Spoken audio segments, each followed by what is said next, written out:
Hello guys, welcome back to my channel. तो दोस्तों, हम मध्य प्रदेश की परीक्षा धाम की बुक को डिस्कस कर रहे हैं। द्वितीय संस्करण अपडेटेड बुक है जो राज्य सेवा एवं राज्य की अन्य प्रतियोगी परीक्षाओं में काम आएगी। जो मध्य प्रदेश की एमपीपीएससी एवं स्टेट लेवल की जो एग्जाम है सब में काम आएगी दोस्तों, जिसमें सामान्य अध्ययन, मध्य प्रदेश सामान्य अध्ययन पूछा जाता है। ये सामने का बुक का आप कवर पेज देख सकते हैं। इसके अलावा विषय सूची लिख रखी है यहाँ पे। आपको जानकारी के लिए बता दूं, आज हम मध्य प्रदेश की नदियां डिस्कस कर रहे हैं। मध्य प्रदेश की नदियां एवं अपवाद तंत्र चैप्टर नंबर 7 डिस्कस कर रहे हैं। इसके पहले 6 चैप्टर हमने डाल चुके हैं, चैनल में प्लेलिस्ट भी बना चुके रख चुके हैं, आप लाइन से सारे लेक्चर देख सकते हैं। ऐसे ही करके हम आगे के लेक्चर भी डिस्कस करेंगे। चैनल को सब्सक्राइब और बेल आइकन को दबाना बिल्कुल ना भूलें। तो आइए शुरू करेंगे हम। तो ऐसे ही करके हम चैनल जितने चैप्टर देख रहे हैं दोस्तों, आप यहाँ पे सब कंप्लीट करवाएंगे हम हमारे चैनल। इसमें वीडियो को पूरा देखा करें, काम की इंफॉर्मेशन बीच में मैं देते रहता हूं। तो देखिए, आज हम अपवाद तंत्र डिस्कस कर रहे हैं। तो देखिए, हम इस लेक्चर में मध्य प्रदेश में नदियां एवं अपवाद तंत्र को डिस्कस कर रहे हैं। इसके पहले मैंने नदियों और अपवाद तंत्र का एक वीडियो डाल चुका हूं, जिसमें मैंने आपको बेसिक इंफॉर्मेशन दिया था, मैप समझाया था और ये थोड़ा बहुत इसके अपवाद तंत्र के बारे में बताया था। आज हम दूसरा पीडीएफ खुल गया दोस्तों, 2 मिनट। क्या दूसरा पीडीएफ खुल गया दोस्तों? आज हम उत्तर प्रभावित प्रमुख नदियां डिस्कस करेंगे, यानी उत्तर की ओर बहने वाली नदियों को डिस्कस करने वाले हैं। जो उत्तर की ओर बहती है उसको डिस्कस करेंगे, है ना। तो देखिए, सबसे पहले डिस्कस करते हैं हम उत्तर की ओर कौन सी नदी बहती है। तो हमने इसके पहले लेक्चर में आपको बताया था, उत्तर की ओर बहने वाली नदी है चंबल, क्षिप्रा, काली सिंध, पार्वती, बेतवा, केन, टोम्स। तो बारी बारी से एक एक करके डिस्कस करेंगे। आज हम बात करते हैं सबसे पहले चंबल नदी की। चंबल नदी बहुत इंपॉर्टेंट नदी है मध्य प्रदेश की, है ना। देखिए, चंबल नदी का जो उद्गम है, चंबल नदी का उद्गम इंदौर जिले के महू स्थित जानापाव की पहाड़ी से निकलकर 3 राज्य मध्य प्रदेश, राजस्थान और उत्तर प्रदेश होते हुए इटावा नगर के समीप यमुना नदी में जाकर मिल जाती है। इटावा के समीप यमुना नदी में जाकर मिल जाती है। तो चंबल नदी का उद्गम स्थल देखते पहले। चंबल नदी का उद्गम जानापाव की पहाड़ी महू इंदौर से हुआ। याद रखना है, इंदौर से हुआ है। पहाड़ी का नाम है जानापाव की पहाड़ी। डायरेक्ट क्वेश्चन आएगा, चंबल नदी का उद्गम कहां से हुआ, पहाड़ी का नाम पूछेगा तो जानापाव की पहाड़ी, महू पूछेगा तो महू या इंदौर, तो इंदौर से हुआ है दोस्तों। याद रखना है, जानापाव की पहाड़ी से हुआ है चंबल नदी का उद्गम। चंबल नदी कुल लंबाई है 965 किलोमीटर। याद रखना है 965। देखो, 3 राज्यों में बहती है, तो अपन मध्य प्रदेश, राजस्थान और उत्तर प्रदेश का तो याद नहीं रख सकते, इसलिए इसकी कुल लंबाई याद रखना है 965 किलोमीटर। पूछेगा इसकी लंबाई तो कुल लंबाई पूछेगा। इसका मुहाना चंबल नदी उत्तर प्रदेश में इटावा जिले में यमुना में जाकर मिल जाती है। मैंने बताया उत्तर की ओर बहने वाली नदी है चंबल नदी, है ना। इंदौर जिले में महू स्थित जानापाव की पहाड़ी से निकलकर 3 राज्य, पहले मध्य प्रदेश, फिर राजस्थान, फिर उत्तर प्रदेश होते हुए इटावा नगर के पास, इटावा नगर है उत्तर प्रदेश में, इटावा जिले में यमुना मिल जाती है। तो किसकी नदी है ये? तो ये सबसे बड़ी सहायक नदी है यमुना की। चंबल नदी सबसे बड़ी सहायक नदी है यमुना की। यमुना की सबसे बड़ी सहायक नदी चंबल नदी ही है ना। तो चंबल नदी उत्तर प्रदेश में इटावा जिले में यमुना में जाकर मिल जाती है। उसके अलावा आगे के फैक्टर डिस्कस करते हैं। चंबल की सहायक नदियां देख लेते हैं। तो सबसे पहले चंबल की एक इंपॉर्टेंट सहायक नदी है क्षिप्रा। क्षिप्रा बहुत इंपॉर्टेंट नदी है दोस्तों। क्षिप्रा नदी जो है, इसके किनारे उज्जैन शहर बसा हुआ है, आते ही रहता है एग्जामों में, है कि नहीं। महाकाल की नगरी उज्जैन शहर क्षिप्रा नदी के तट पर बसा हुआ है।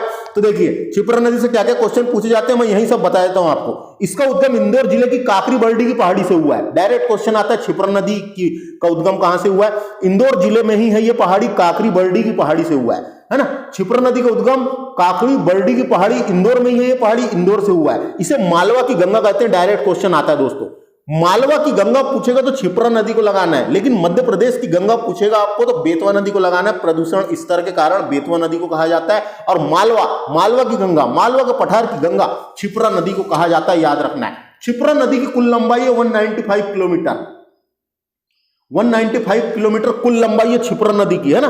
और इसकी 2 सहायक नदियां हैं दोस्तों, जो क्षिप्रा नदी की 2, एक खान नदी जो इंदौर शहर खान नदी के तट पे बसा हुआ है, अपन पढ़े हैं ना, हाँ। और गंभीर नदी, खान और गंभीर क्षिप्रा नदी की सहायक नदी है। खान और गंभीर क्षिप्रा नदी की सहायक नदी है। खान नदी के तट पर इंदौर शहर बसा हुआ है, ये याद रखना है। कुंभ का मेला, जिसे सिंहस्थ के मेले के रूप में जाना जाता है, और क्षिप्रा नदी के तट पर ही लगता है। कुंभ का मेला जिसे सिंहस्थ का मेला, क्षिप्रा नदी के तट पर 12 वर्ष के अंतराल में लगता है। एक बार लगता है, उसके 12 साल बाद वहीं लगता है क्षिप्रा नदी के किनारे। 2016 में लगा था, अब अगले 12 साल बाद वहीं लगेगा क्षिप्रा नदी के तट पर। तो कुंभ का मेला या सिंहस्थ का मेला, उसी को कहते हैं कुंभ का मेला या सिंहस्थ का मेला, क्षिप्रा नदी के तट पर लगता है, 12 साल के अंतराल में लगता है। इतना याद रखना है ना। और आपको जानकारी के लिए बता दूं, भारत में 4 जगह लगता है मात्र कुंभ का मेला। इलाहाबाद में लगता है, हरिद्वार में लगता है, नासिक में लगता है और उज्जैन में लगता है। 4 ही जगह लगता है ना। 4 जगह लगता है मात्र, इलाहाबाद, हरिद्वार, नासिक और उज्जैन में लगता है। वाराणसी का भी ऑप्शन दिया तो वाराणसी में नहीं लगता है, याद रखना है। इलाहाबाद में लगता है, हरिद्वार में लगता है, नासिक में लगता है और उज्जैन में लगता है। 4 ही जगह लगता है भारत में कुंभ का मेला, है ना। और उज्जैन को तो आप जानते ही, उज्जैन क्षिप्रा नदी के तट पे बसा हुआ है। उज्जैन पृथ्वी का केंद्र बिंदु है। और एक और क्वेश्चन आ सकता है, ये क्षिप्रा नदी से समुद्र मंथन हुआ था, आप देखे होंगे, है ना। समुद्र मंथन के बाद 14 रत्नों का बंटवारा क्षिप्रा नदी के तट पर ही हुआ था दोस्तों। समुद्र मंथन हुआ था, समुद्र मंथन के बाद 14 रत्नों का बंटवारा क्षिप्रा नदी के तट पर ही हुआ था। यह क्वेश्चन पूछा जाता है ना। क्षिप्रा नदी के तट पर उज्जैन बसा हुआ है, याद रखना है। और चंबल की सहायक नदी है, क्षिप्रा किसकी, चंबल की सहायक नदी है। उत्तर की ओर बहने वाली नदी क्षिप्रा नदी में, क्षिप्रा नदी से इतना ही, इसे मालवाही गंगा कहते हैं। अगला बात करेंगे सिवना नदी। सिवना नदी इंपॉर्टेंट है, इससे एक ही क्वेश्चन पूछा जाता है। सिवना नदी के किनारे मंदसौर शहर स्थित है दोस्तों। सिवना नदी के किनारे मंदसौर शहर स्थित है। मंदसौर शहर बसा हुआ है किसके, सिवना नदी के तट पर। और सिवना नदी के किनारे ही मंदसौर में पशुपतिनाथ का, भगवान शिव का पशुपतिनाथ का प्रसिद्ध मंदिर स्थित है ना। तो पशुपतिनाथ का मंदिर मंदसौर में सिवना नदी के किनारे स्थित है दोस्तों। पशुपतिनाथ, डायरेक्ट क्वेश्चन आता है, पशुपतिनाथ का मंदिर मंदसौर में किस नदी के किनारे, सिवना नदी के किनारे। आपको जानकारी के लिए बता दूं, पशुपतिनाथ के 2 मंदिर है। एक तो वहां पे कहां, काठमांडू, नेपाल में काठमांडू में बागमती नदी के तट पर, और दूसरा यहाँ पे अपने मध्य प्रदेश में सिवना नदी के किनारे मंदसौर में पशुपतिनाथ का मंदिर। काली सिंध नदी की बात करते हैं। काली सिंध नदी भी उत्तर की ओर बहने वाली नदी है और ये चंबल में जाके मिल जाती है। सिवना नदी भी चंबल में मिलती है, याद रखना है। काली सिंध नदी का उद्गम बागली गांव देवास से हुआ है दोस्तों। देवास जिला, वहां से बागली गांव से हुआ है। और चंबल की सहायक नदी, याद रखना, काली सिंध नदी। अब मैप पढ़ेंगे इसके बाद अपन। पार्वती नदी का उद्गम आष्टा, सीहोर जिले की एक तहसील है आष्टा से हुआ है। आष्टा, है ना, आष्टा से हुआ है, सीहोर जिले के आष्टा से हुआ है। पार्वती नदी चंबल नदी में जाकर मिल जाती है। आष्टा तहसील से हुआ है या आष्टा से हुआ है, सीहोर से। उद्गम स्थल याद रखना है, पूछे जाते हैं एग्जाम में, पहले बता रहा हूं आपको। कूनो नदी अपन पढ़े। कूनो नदी का उद्गम शिवपुरी के पठार से हुआ है। इस नदी के किनारे पालनपुर कूनो वन्य जीव अभ्यारण्य, जो मध्य प्रदेश का बारवर नेशनल पार्क जिसे बनाया गया है, वो इसी नदी के किनारे स्थित है, शिवपुर में, है ना। कूनो का उद्गम शिवपुरी के पठार से हुआ है, चंबल में जाकर मिल जाती है। और इसके किनारे, जब चंबल में मिलने के पहले शिवपुर जिले में इसके किनारे जो है कूनो पालपुर वन्य जीव अभ्यारण्य नेशनल पार्क का दर्जा मिल गया इसको, है ना। तो ये इसके किनारे स्थित है, कूनो नदी के किनारे। डायरेक्ट क्वेश्चन आएगा, पहले बता रहा हूं आपको मैं, है ना। बनास नदी चंबल की सबसे बड़ी सहायक नदी है, इसको आप याद रख लीजिए। बनास नदी चंबल की सबसे बड़ी सहायक नदी है। अरावली पर्वत जो है पश्चिम में मध्य प्रदेश के उसके ऊंचे ढलान से निकलती है। कुंभलगढ़ राजस्थान से निकलती है और चंबल में आकर मिल जाती है, इसको याद रखना है। राजस्थान की नदी है, अरावली पर्वत से निकलती है, ढलान से ढलते हुए आती है और चंबल नदी में आकर मिल जाती है।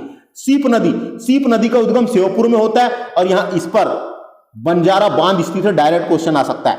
बंजारा बांध किसमें, सीप नदी पर है, चंबल की सहायक नदी है। शिवपुर से निकलती है और चंबल में जाके मिल जाती है। इतनी इंपॉर्टेंट नदी है दोस्तों, इसको याद रखना है। ये देखो, ये मैप देख लो आप, यहाँ पे मैप देख लो, मैप में याद हो जाएगा अपने को, है ना। मैप भी दिमाग में बैठ जाएगा तो याद हो जाएगा, इमेज के थ्रू ज्यादा याद होता है।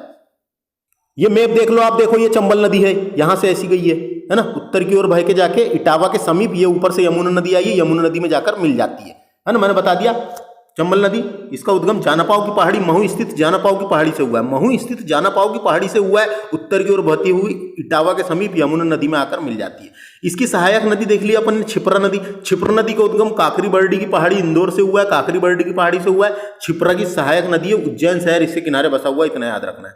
काली सिंध नदी के बारे में अभी पढ़े। इसका उद्गम जो है बागली गांव देवास से हुआ है, बागली तहसील देवास से हुआ है दोस्तों, है ना। काली सिंध नदी का उद्गम बागली की पहाड़ी है, बागली गांव देवास से हुआ है। चंबल की सहायक नदी है, इतना याद रखना है। इसके अलावा इसके किनारे कौन से बसे हुए हैं तो इंपॉर्टेंट है। एक सोनकच्छ करके, सोनकच्छ कहां पे आता है ये सोनकच्छ बसा हुआ है। सोनकच्छ तीर्थ देवास में है, वो बसा हुआ है काली सिंध नदी के किनारे, है ना। उत्तर की ओर बहने वाली नदी चंबल में जाके मिल जाती है। इसके अलावा सिंध नदी भी है, यहाँ पे एक बनाया नहीं गया, मैं बना देता हूँ। यहाँ पे एक सिंध नदी है।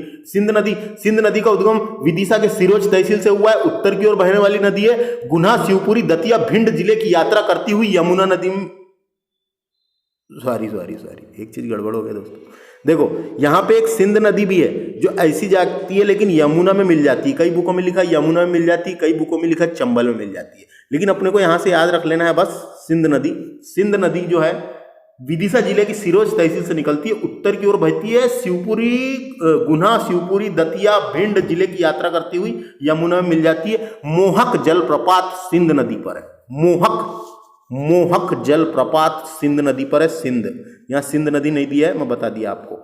इसके अलावा पार्वती नदी की बात करते हैं तो पार्वती नदी इंपॉर्टेंट है। पार्वती को नदी को पारा के नाम से भी जाना जाता है, पारा, है ना। इसका उद्गम सिरोज तहसील विदिशा से हुआ है, उत्तर की ओर बहती है, चंबल में जाकर मिल जाती है, शाजापुर, राजगढ़, आष्टा, सीहोर जिले के तट पे बसा हुआ है, यानी पार्वती नदी के तट पे बसा हुआ है। कौन सा? शाजापुर, राजगढ़, आष्टा, सीहोर, है ना।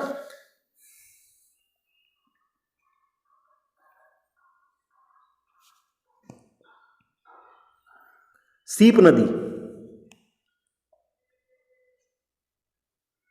आ गया उसके बाद समझ में। उसके बाद देखिए सीप नदी भी चंबल की सहायक नदी है। सीप नदी का उद्गम शेरपुर से होता है और बंजारा बांध इसी नदी पर बना हुआ है, चंबल में जाकर मिल जाती है।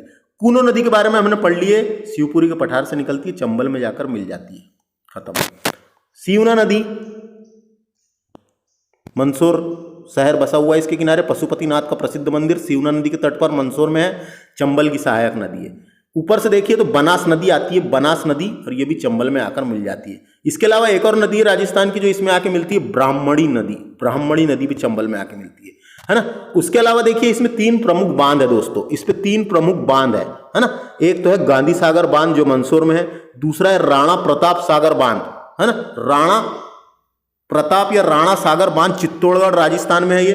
तीसरा है कोटा बैराज बांध जिसे जवार सागर बांध के रूप में जाना जाता है, ये तीसरा बांध है। ये कहाँ पे, यहाँ पे दिया है क्या? हाँ, ये यहाँ पे है ना, कोटा में, जवार सागर।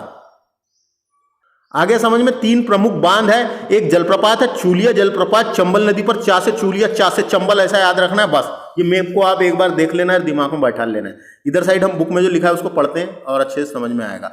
चंबल नदी की प्रमुख परियोजना देख लेते हैं। देखिए दोस्तों, इस नदी पर 3 प्रमुख बांध है। एक तो गांधी सागर बांध मंदसौर में है, याद रखना, गांधी सागर बांध, गांधी सागर अभ्यारण्य, गांधी सागर जल विद्युत केंद्र, कुछ भी पूछा मंदसौर लगाना है अपने को, है ना। गांधी सागर बांध मंदसौर में है। राणा प्रताप यानी राणा सागर बांध, ये चित्तौड़गढ़ राजस्थान में दोस्तों, चंबल नदी पर बांध है ये। राणा सागर बांध ये चित्तौड़गढ़ राजस्थान में। जवार सागर बांध ये कोटा में, कोटा जिला है ना राजस्थान में, कोटा, इसको पहले कोटा बैराज बांध के रूप में भी जाना जाता था, बाद में इसका नाम जवार सागर बांध कर दिया गया है ना। तो 3 प्रमुख बांध है, गांधी सागर बांध मंदसौर, राणा सागर बांध चित्तौड़गढ़ और जवार सागर बांध ये कोटा में है। 3 प्रमुख बांध है चंबल नदी में, तीनों बांध इंपॉर्टेंट है और इनसे रिलेटेड परियोजना भी वही है ना। आगे बात करेंगे चंबल नदी के प्रमुख जलप्रपात। तो देखिए दोस्तों, चूलिया जलप्रपात, चूलिया जलप्रपात तो है ये कोटा में है। कोटा के पास जो भैंसोरगढ़ नाम का स्थान है, वहां पे चूलिया जलप्रपात चंबल नदी पर है, राजस्थान में, याद रखना है, इंपॉर्टेंट है, सबसे ज्यादा पूछा जाता है। चा से चूलिया और चा से चंबल, चूलिया जलप्रपात चंबल नदी पर है। पाताल पानी जलप्रपात ये इंदौर में है दोस्तों, है ना, ये इंपॉर्टेंट है। पाताल पानी नाम का एक जलप्रपात है जो इंदौर जिले में है, पाताल पानी जलप्रपात जो चंबल नदी पर है। शीतला माता जलप्रपात ये भी इंदौर में है। और झाड़ी दह जलप्रपात ये भी इंदौर में है। इतने जलप्रपात है चंबल नदी पर, तो याद रखना है, क्वेश्चन ऐसा भी आ सकता है इनमें से कौन सा जलप्रपात चंबल नदी पर नहीं है, इसलिए चूलिया जलप्रपात चंबल नदी, पाताल पानी, शीतला माता और झाड़ी दाह जलप्रपात ये इंदौर में है दोस्तों, चंबल नदी पर। कुछ विशेष फैक्ट दिए रखे हैं तो इनको हम डिस्कस करते हैं। पहला फैक्ट देखिए, चंबल नदी अवनालिका अपर्दन बनाती है, डायरेक्ट क्वेश्चन आता है। चंबल नदी के जल द्वारा अवनालिका अपर्दन को इंग्लिश में गली इरोजन कहते हैं, GULLY, गली इरोजन कहते हैं।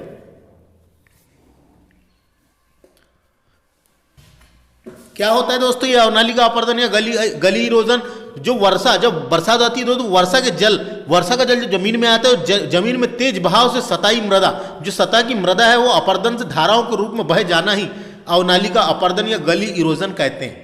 समझ में आया क्या बताया मैंने? अवनालिका अपर्दन क्या होता है? वर्षा का जल के तेज बहाव से, जब वर्षा का जल होता है फिर जमीन में जो तेज बहाव से वहां सतह की जो मिट्टी होती है वो धाराओं अपर्दन के द्वारा धाराओं के रूप में बह जाना ही अवनालिका अपर्दन या गली इरोजन कहलाता है। ये चंबल नदी के द्वारा होता है, ये क्वेश्चन डायरेक्ट पूछा जाता है ना। अथवा बीहड़ की समस्या। बीहड़ को इंग्लिश में क्या कहते हैं दोस्तों? इंग्लिश में बोलते हैं रिवाइन, RAVINES, रिवाइंस, है ना। क्वेश्चन आ सकता है रिवाइंस की समस्या या रिवाइन की समस्या किस नदी पर है? तो ये बीहड़ नदी पर है ना। बीहड़ नदी ने बीहड़ की समस्या, बीहड़ का मतलब होता है नदियों द्वारा काटे गए भाग को बीहड़ कहते हैं। जो नदियों द्वारा काटे गए भाग को बीहड़ कहते हैं। बीहड़, बीहड़ को खड भूमि भी कहते हैं। खड भूमि, है ना, ये बोला जाता है। आगे समझ दोस्तों, अवनालिका अपर्दन तथा बीहड़ की समस्या चंबल नदी पर है। याद रखना, डायरेक्ट क्वेश्चन आता ही है ना। अगला फैक्ट देखते हैं। मध्य प्रदेश में बीहड़ प्रभावित जिले हैं श्योपुर। श्योपुर जिला ऐसा है, बीहड़ प्रभावित जिला है। मुरैना है, भिंड है। ये सब, ये जो मध्य प्रदेश के ऐसे जिले हैं जो बीहड़ प्रभावित जिले हैं। चंबल नदी इनके किनारे से बही है ना, बहती है। चंबल नदी पर राष्ट्रीय चंबल घड़ियाल अभ्यारण्य केंद्र मुरैना में स्थित है। वहाँ पे एक अभ्यारण्य हमने सुने हैं, पढ़े हैं ना हमने, वहाँ पे चंबल नदी के किनारे एक अभ्यारण्य मुरैना में, राष्ट्रीय घड़ियाल चंबल अभ्यारण्य, है ना। तो उसको देवरी अभ्यारण्य भी कहते हैं दोस्तों। वो देवरी अभ्यारण्य भी स्थित है, वो मुरैना में है। याद रखना है, देवरी अभ्यारण्य, देवरी घड़ियाल अभ्यारण्य उसी का नाम है। चंबल नदी में डॉल्फिन संरक्षण भी किया जा रहा है। जो गंगा डॉल्फिन है वो उल्टी धाराओं में बहती हुई यमुना नदी में आती है और यमुना नदी से चंबल नदी में आ जाती है, उल्टी धाराओं में बहती हुई, है ना। तो यहाँ पर डॉल्फिन, जो गंगा डॉल्फिन है, और डॉल्फिन का संरक्षण भी किया जा रहा है। चंबल नदी में डॉल्फिन संरक्षण केंद्र भी बनाया जा रहा है। अगला है चंबल नदी में दोस्तों कछुआ, केचुए, कछुआ जो होता है, कछुआ भी देखने को मिले हैं। कछुओं के कुछ नाम है जो इंपॉर्टेंट है, इसको देख लेते हैं। तो ये 3 कछुए की प्रजातियां यहाँ दी हुई है। देखिए, बटागुरु नाम का कछुआ है दोस्तों, इसका भी संरक्षण किया जा रहा है चंबल नदी पर। कट हवा व मित्र इंडिया, सॉरी चित्रा इंडिया, कट हवा व चित्रा इंडिया, ये 2 कछुआ की प्रजाति है। इसका मतलब चंबल नदी पर कछुआओं का, डॉल्फिन का, घड़ियालों का साथ साथ संरक्षण किया जा रहा है। हाँ, डॉल्फिन से याद आ गया एक चीज, डॉल्फिन जो है क्या है, स्तनधारी जीव है। याद रखना है, स्तनधारी जीव है ना। ये बच्चे देती है, अपने बच्चे को दूध पिलाती है। डॉल्फिन स्तनधारी जीव है, याद रखें। उसके बाद हम बात कर रहे थे कछुआ की, तो बटागुरु कहा हवा,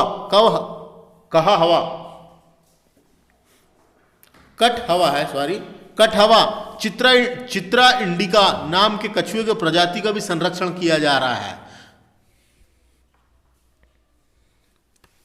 कछुए को प्रकृति का मित्र भी कहते हैं दोस्तों। जो कछुए होते हैं प्रकृति का मित्र होते हैं, है ना। उसके बाद अगला चलते हैं हम।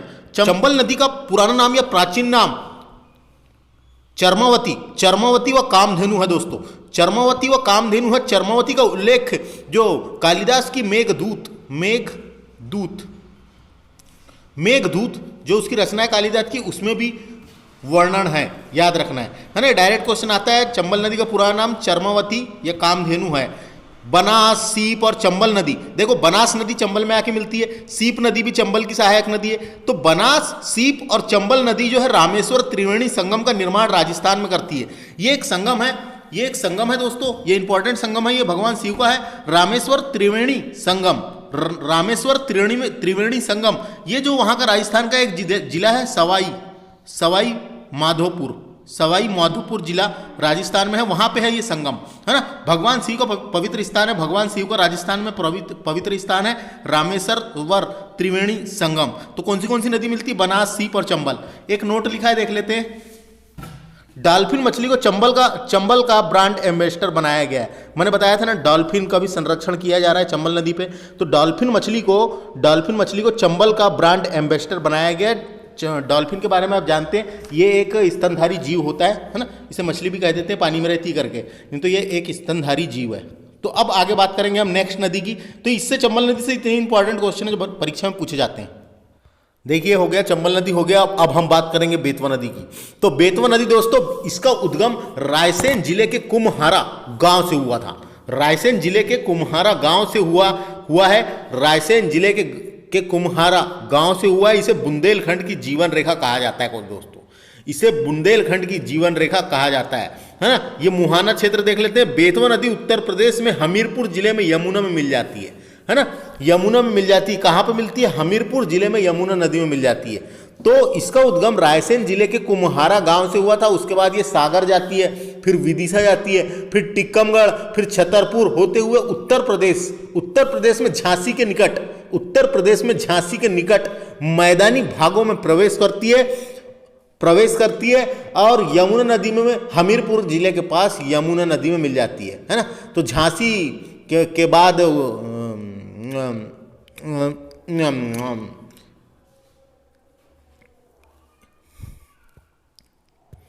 देखिए फिर से, है ना, बेतवा नदी उत्तर प्रदेश में हमीरपुर जिले में यमुना नदी में मिल जाती है।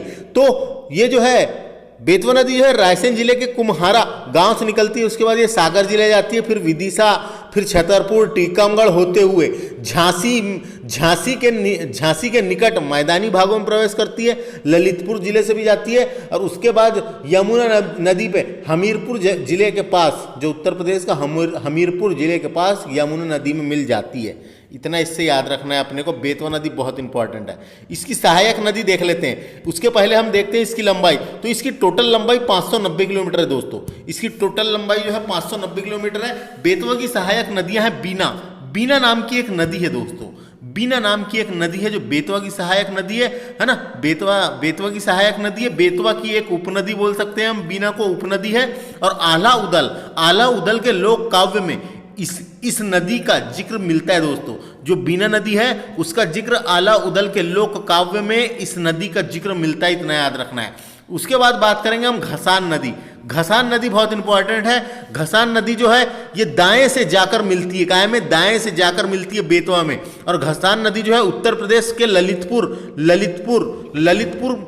यानी उत्तर प्रदेश के ललितपुर के साथ सीमा बनाती है दोस्तों। मध्य प्रदेश और उत्तर प्रदेश की सीमा भी बनाती है ललितपुर जिले से, मध्य प्रदेश और उत्तर प्रदेश की सीमा भी बनाती है ललितपुर जिले से। जामनी नदी इंपॉर्टेंट है। जामनी नदी से याद रखना है ओरछा के पास ये बेतवा नदी में मिल जाती है। जो जामनी नदी है ओरछा के पास बेतवा नदी में मिल जाती है। तो बेतवा की 3 इंपॉर्टेंट नदी है, बीना, घसान और जामनी। बीना, घसान और जामनी, ये 3 इंपॉर्टेंट नदी है। पूछा जा सकता है कौन सी नदी किसकी सहायक है ना, समझ में आ गया। उसके बाद हम बात करेंगे दोस्तों बेतवा नदी की प्रमुख परियोजना। तो सम्राट अशोक परियोजना ये विदिशा में है ना। सम्राट अशोक परियोजना ये विदिशा में है दोस्तों, ये विदिशा में है। और ये हलाली बांध पर बना हुआ है। हलाली बांध बोल सकते हैं, हलाली डैम, है ना। हलाली परियोजना भी इसे ही कहा जाता है। सम्राट अशोक परियोजना को हलाली परियोजना भी कहा जाता है। ये विदिशा में है, याद रखें, हलाली परियोजना विदिशा। उसके बाद बात करेंगे हम राजघाट परियोजना। राजघाट परियोजना का एक और नाम है जिसका नाम है रानी लक्ष्मीबाई परियोजना। राजघाट परियोजना मध्य प्रदेश और उत्तर प्रदेश की संयुक्त परियोजना, डायरेक्ट क्वेश्चन आता है। उसके बाद है माता टीला परियोजना। ये मध्य प्रदेश और उत्तर प्रदेश की संयुक्त परियोजना है। जो माता टीला परियोजना है ये मध्य प्रदेश और उत्तर प्रदेश की संयुक्त परियोजना, याद रखना। ये भी कौन सी है, बेतवा नदी पर स्थित है। बेतवा नदी पर ही स्थित है ये भी परियोजना। तो देखिए दोस्तों, बेतवा नदी की प्रमुख परियोजना देख लेते हैं। सम्राट अशोक परियोजना यह विदिशा में है ना। इसको हलाली परियोजना के नाम से भी जाना जाता है, हलाली परियोजना के नाम से भी जाना जाता है। राजघाट परियोजना इसी का नाम है, रानी लक्ष्मीबाई परियोजना। ये मध्य प्रदेश और उत्तर प्रदेश की संयुक्त परियोजना है, बेतवा नदी पर स्थित है, याद रखना है। माता टीला परियोजना जो है ये मध्य प्रदेश और उत्तर प्रदेश की संयुक्त परियोजना है ना, बेतवा नदी पर, इसको भी याद रखना है। उसके अलावा बात करेंगे हम परीक्षा परियोजना। ये परीक्षा परियोजना जो है दोस्तों, ये परीक्षा बांध भी है वहाँ पे, एक परीक्षा नाम का बांध है, परीक्षा बांध या परीक्षा डैम पर है। ये उत्तर प्रदेश के परीक्षा उत्तर प्रदेश में है, इतना याद रखे बस, उत्तर प्रदेश में है। तो ये इंपॉर्टेंट परियोजना है जो डायरेक्टली परीक्षा में पूछ ली जाती है ना। अब बात करेंगे हम विशेष फैक्ट की, जो इंपॉर्टेंट रहेगा मैं आपको साथों साथ बताता चलूंगा। बेतवा नदी की सहायक नदी बीना नदी के किनारे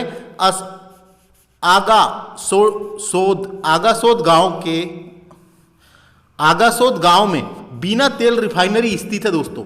बीना तेल रिफाइनरी नदी के नाम पे रखा गया है। बीना तेल रिफाइनरी, बीना तेल शोधक कारखाना स्थित है। ये ओमान देश के सहयोग से लगाया गया है। ओमान नाम का देश है, आप देखे होंगे ना, सुने होंगे ना, ओमान देश के सहयोग से इसको ओमान तेल रिफाइनरी के रूप में भी जाना जाता है। ओमान देश के सहयोग से स्थापित की गई है, डायरेक्ट क्वेश्चन आता है। सागर जिले में है बीना तेल रिफाइनरी। अगला फैक्ट है, बीना नदी के किनारे सागर जिले में स्थित एरण नामक स्थान है। एरण नामक स्थान है, यह सती प्रथा के साक्ष्य मिले हैं, यानी ये एरण अभिलेख है वहां पे स्थित सागर में। एरण अभिलेख सागर में है दोस्तों, एरण अभिलेख सागर में है, जो सती प्रथा के प्रथम साक्ष्य, लिखित साक्ष्य मिले हैं वहां पे एरण अभिलेख में। डायरेक्ट क्वेश्चन आता है। अगला है, बेतवा नदी को बुंदेलखंड की गंगा या मध्य प्रदेश की गंगा के रूप में जाना जाता है प्रदूषण के कारण। प्रदूषण के कारण, प्रदूषण है ये प्रदूषित नदी है मध्य प्रदेश की, तो इसको मध्य प्रदेश की गंगा कहा जाता है। डायरेक्ट क्वेश्चन आता है, याद रखना है। मध्य प्रदेश की गंगा किसे कहा जाता है? बेतवा नदी को कहा जाता है। बेतवा नदी का आइसलैंड देवगढ़ के किनारे, देवगढ़ के किले को, उत्तर प्रदेश में एक देवगढ़ नामक स्थान है दोस्तों। उत्तर प्रदेश में एक देवगढ़ नामक स्थान है ललितपुर जिले में, वहां पे उसको बेतवा का आइसलैंड के रूप में जाना जाता है। देवगढ़ को बेतवा का आइसलैंड के रूप में जाना जाता है। इसको याद रखना है, ललितपुर में है ये। कहां पे है? ललितपुर में है। अगला भालकुंड जलप्रपात। भालकुंड जलप्रपात को ही राहतगढ़ जलप्रपात भी कहते हैं। यह बीना नदी पर है, सागर में। यह बीना नदी पर है, सागर में। अगर क्वेश्चन ऐसा पूछा जाता है भालकुंड जलप्रपात किस नदी पे है, तो बेतवा लगाना है ना, बेतवा नदी पर है लगाना है। बेतवा और बीना दोनों ऑप्शन देगा तो बीना नदी लगाना है, नहीं तो बेतवा नदी पर है भालकुंड जलप्रपात। इसी का एक और नाम है राहतगढ़ जलप्रपात। बेतवा नदी के किनारे स्थित शहर देख लेते हैं, तो बेतवा नदी के किनारे विदिशा बसा हुआ है। डायरेक्ट क्वेश्चन आता है। भोजपुर शिवलिंग बसा हुआ है। भोजपुर नामक एक स्थान है जिसे उत्तर का या पूर्व का सोमनाथ कहते हैं, रायसेन जिले में। ये भी भोजपुर बेतवा नदी के किनारे है। जो रायसेन जिले में सांची है, सांची बौद्ध जगत की पवित्र नगरी सांची, ये भी बेतवा नदी के किनारे है। इसके अलावा चंदेरी जो है अशोकनगर में, चंदेरी भी बेतवा नगर के किनारे है। जो ओरछा निवाड़ी जिले में चले गया है, वो भी बेतवा नदी के तट पे बसा हुआ है। तो ये कुछ प्रमुख जिले हैं या स्थान हैं, पवित्र तीर्थ स्थल है या स्थान है जो बेतवा नदी के किनारे स्थित है। तो ऐसे क्वेश्चन डायरेक्ट आ जाते हैं। एक बार तो व्यापम में ये भी पूछा गया भोपाल किस नदी के किनारे, तो भोपाल जिले से थोड़ा बहुत टच करती हुई गई है बेतवा नदी, तो भोपाल ऑप्शन में था, तो भोपाल सही हो जाएगा। ऑप्शन के हिसाब से रहता है दोस्तों। अगला फैक्ट देखिए, ओरछा में बेतवा नदी को सतधारा के नाम से जाना जाता है। जो ओरछा निवाड़ी में जो ओरछा नामक ओरछा नामक जो स्थान है, वहां पे बेतवा नदी को सतधारा के रूप में जाना जाता है। नाम याद रखना है, सतधारा कहते हैं बेतवा को। कहां पे? ओरछा में। तो बेतवा नदी से देखिए, बेतवा नदी का मैप देख सकते हैं आप। ये इसका उद्गम कहां से हुआ है? तो इसका उद्गम रायसेन जिले के कुम्हारा गांव से हुआ है। उत्तर की ओर बहती है, तो इसको रास्ते में मिलता है भोजपुर रायसेन में। जो भोजपुर नाम का जो शिवलिंग है दोस्तों, भोजपुर जो तीर्थ स्थल है, इसे उत्तर भारत का सोमनाथ या पूर्व का सोमनाथ भी कहते हैं। तो भोजपुर तट पे बसा है, उसके बाद सांची तट पे बसा है, फिर विदिशा तट पे बसा है, फिर चंदेरी भी तट पे बसा है। चंदेरी के बाद ये आगे जाते हुए उत्तर प्रदेश में जो है, उत्तर प्रदेश में झांसी के निकट मैदानी भागों में प्रवेश करती है दोस्तों। और उसके बाद ये हमीरपुर जिले में, उत्तर प्रदेश के हमीरपुर जिले में यमुना नदी में जाकर समा जाती है या मिल जाती है। ये ऊपर से यमुना नदी आई है, आप देख सकते हैं, है ना। इसकी 3 सहायक नदी है। एक तो बीना है, बीना सहायक नदी है, और बीना में ही भालकुंड जलप्रपात स्थित है। अगर क्वेश्चन पूछा जाता है भालकुंड जलप्रपात किस नदी पे, अगर बीना नदी ऑप्शन नहीं देगा तो बेतवा नदी लगाना है ना, बेतवा नदी लगाना है। इसके बाद जामनी नदी, जामनी नाम की सहायक नदी है बेतवा की, और घसान नदी, इसके बारे में भी हमने पढ़ चुके हैं, घसान। तो 3 इंपॉर्टेंट इसकी सहायक नदी है, एक तो बीना नदी, जामनी नदी और घसान नदी, ये 3 नदी। इसके अलावा बात करेंगे इसमें परियोजना की, तो सम्राट अशोक परियोजना, ये बेतवा नदी पर है। सम्राट अशोक परियोजना, यहाँ पे हलाली बांध, हलाली डैम, हलाली बांध है दोस्तों, उस बांध पर ही सम्राट अशोक परियोजना है। इसके अलावा राजघाट परियोजना है। राजघाट परियोजना को रानी लक्ष्मीबाई परियोजना के रूप में भी जाना जाता है, इसको भी याद रखना है। इसके अलावा माता टीला बांध या माता टीला परियोजना, ये भी है बेतवा नदी पर। और परीछा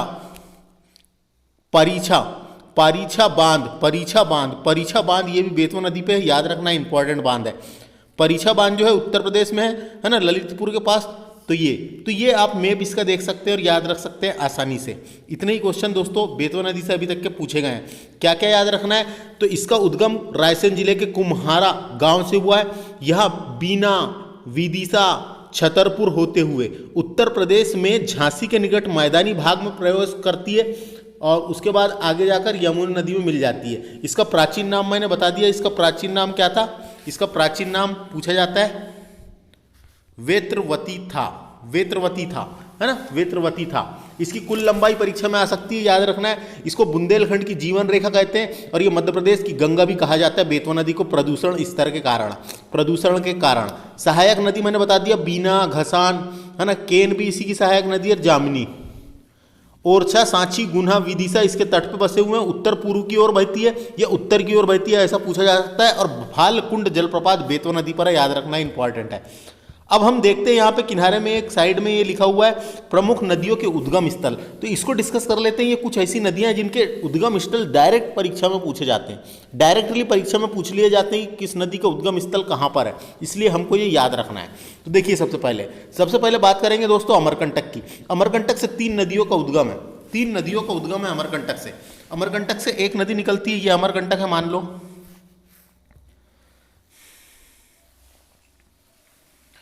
ये अमरकंटक है। तो अमरकंटक 3 नदियों का उद्गम है। तो एक तो नर्मदा नदी है जो पूरब से पश्चिम की ओर बहती है, पूरब से पश्चिम की ओर बहती है, खंबात की खाड़ी अरब सागर में जाकर गिर जाती है। एक नदी जो उसकी उत्तर से निकलती है जिसका नाम है सोन नदी और उत्तर की ओर बहती है। एक उत्तर पूर्व की ओर से निकलती है सोन नदी। उसके अलावा एक और जोहिला नदी निकलती है, जोहिला नदी आगे जाके सोन नदी में मिल जाती है। तो अमरकंटक से 3 नदियों का उद्गम है दोस्तों, अमरकंटक से 3 नदियों का उद्गम है, याद रखना है, पूछा जाता है ना। तो देखिए दोस्तों नर्मदा नदी का उद्गम स्थल अमरकंटक से, अनूपपुर जिला, है ना। चंबल नदी का इंपॉर्टेंट है, चा से चंबल, चा से नहीं आता, तो चा से नहीं, चा से चंबल, ये जानापाव की पहाड़ी महू में स्थित, इंदौर के महू में स्थित जानापाव की पहाड़ी से चंबल नदी का उद्गम है। तो याद रखना पहाड़ी का नाम डायरेक्ट परीक्षा में पूछा जाता है। चंबल नदी का उद्गम जो है जानापाव की पहाड़ी से हुआ है। इसके अलावा सोन नदी, मैंने अभी बताया, सोन नदी का उद्गम स्थल अमरकंटक से है, अमरकंटक से सोन मुंडा से निकलती है। ताप्ती नदी इंपॉर्टेंट है, ताप्ती नदी का उद्गम स्थल है मुल्ताई की पहाड़ी, मुल्ताई तहसील बैतूल जिले में, वहां से है ना। तो ताप्ती नदी का उद्गम जो है मुल्ताई, पहाड़ी का नाम दे सकता है मुल्ताई की पहाड़ी, मुल्ताई की पहाड़ी से निकलती है ताप्ती नदी, याद रखना है, बिल्कुल याद रख लो। बेतवा नदी का अभी हमने बात किए थे, कुम्हारा गांव रायसेन, ये तो आपको याद हो गया होगा। बेतवा नदी का उद्गम स्थल कुम्हारा गांव रायसेन है ना। माही नदी जो है पूर्व से पश्चिम की ओर बहने वाली नदी है ये भी, और ये मिंडा गांव विंध्यांचल पहाड़ी के धार जिले के मिंडा गांव से निकलती है, पूरब से पश्चिम की ओर जाकर खंबात की खाड़ी अरब सागर में गिर जाती है। तो समझ में आ गया, माही नदी है ना, धार विंध्यांचल की पहाड़ी से निकलती है, धार जिले से, मिंडा गांव से, और पूरब से पश्चिम की ओर जाकर खंबात की खाड़ी अरब सागर में गिर जाती है। बात करेंगे वैनगंगा नदी की, तो वैनगंगा नदी जो है दक्षिण की ओर बहने वाली नदी है। ये वैनगंगा नदी दक्षिण की ओर बहती है, फिर वर्धा नदी में मिलती है, और फिर वर्धा नदी आगे जाकर गोदावरी नदी में मिल जाती है। वैनगंगा नदी का जो उद्गम स्थल है दोस्तों, ये मुंडारा गांव, सिवनी के पठार से निकलती है, सिवनी के पठार के मुंडारा गांव से निकलती है वैनगंगा नदी, दक्षिण की ओर बहने वाली नदी है ना। सिंध नदी निकलती है लटेरी तहसील विदिशा से, और कुछ बुकों में लिखा हुआ है सिरोज तहसील से निकलती है, विदिशा के सिरोज तहसील से निकलती है सिंध नदी, और इस बुक में लिखा हुआ है लटेरी तहसील, लेकिन देखो पुरानी बुकों में सही लिखा हुआ है सिरोज तहसील से निकलती है दोस्तों, है ना। सिरोज तहसील आया। तो देखिए दोस्तों समझ में आ गया। केन नदी कहां से निकलती है, कैमूर की पहाड़ी अहीर गांव कटनी से निकलती है, कैमूर की पहाड़ी अहीर गांव कटनी से निकलती है। सिंध नदी कहां से, लटेरी तहसील विदिशा से निकलती है, लटेरी तहसील विदिशा से निकलती है। तवा नदी इंपॉर्टेंट है, पूछा जाता है। महादेव हिल से निकलती है, चेर कठरी जगह का नाम है, ये महादेव हिल, परीक्षा में महादेव हिल आता है। तवा नदी कहाँ से निकलती है, नर्मदा में जाकर मिल जाती है। छिपरा नदी का सबसे ज्यादा पूछा जाता है, काकरी बरडी की पहाड़ी इंदौर से निकलती है, काकरी बरडी, छिपरा निकलती है काकरी बरडी की पहाड़ी इंदौर से, और चंबल निकलती है जानापाव की पहाड़ी इंदौर से। तो कंफ्यूज नहीं होना है, कई बार पहाड़ियों का नाम ऑप्शन में दे देता है। पेंच नदी निकलती है छिंदवाड़ा से दोस्तों। जुन्नार देव छिंदवाड़ा से निकलती है पेंच नदी दक्षिण की ओर बहने वाली नदी है। तमाशा नदी जो है ये जुलेरी गांव सतना, कैमूर की पहाड़ी जुलेरी गांव सतना से निकलती है तमाशा नदी, इंपॉर्टेंट है। वर्धा नदी जो है कालीभीत की पहाड़ी बैतूल से निकलती है, वर्धा नदी जो है कालीभीत की पहाड़ी बैतूल में है, तो वहां से निकलती है। तो ये इनमें से कुछ नदियों के उद्गम स्थल डायरेक्ट परीक्षा में पूछे जाते हैं, इसलिए अपने को सब पता होना। नर्मदा का याद हो जाएगा, चंबल का भी याद हो जाएगा आपको, छिपरा का भी याद हो जाएगा, और ताप्ती का इंपॉर्टेंट है, पूछा जा सकता है ताप्ती का। सोन का तो बहुत इंपॉर्टेंट नहीं है, बिल्कुल सरल ही है। बेतवा नदी का इंपॉर्टेंट है कुम्हरा गांव रायसेन। माही का भी याद रख लो, वैनगंगा का इंपॉर्टेंट है, पूछा जा सकता है। सिंध नदी, केन नदी, सबको ही पूछा जा सकता है। एक बार सबको लिख के देखिए, जो याद हो गए उसको छोड़ ही दीजिए, जो याद नहीं हुए उसको याद रखें, बस काम खत्म। तो इस लेक्चर में हमने क्या क्या पढ़े? इस लेक्चर में हमने चंबल नदी डिस्कस किए और चंबल के बाद हमने बेतवा नदी को डिस्कस किए। वीडियो लंबा हो रहा है, अगले लेक्चर में हम आगे की नदी डिस्कस करेंगे दोस्तों, है ना। तो थैंक्स फॉर वॉचिंग, नमस्ते।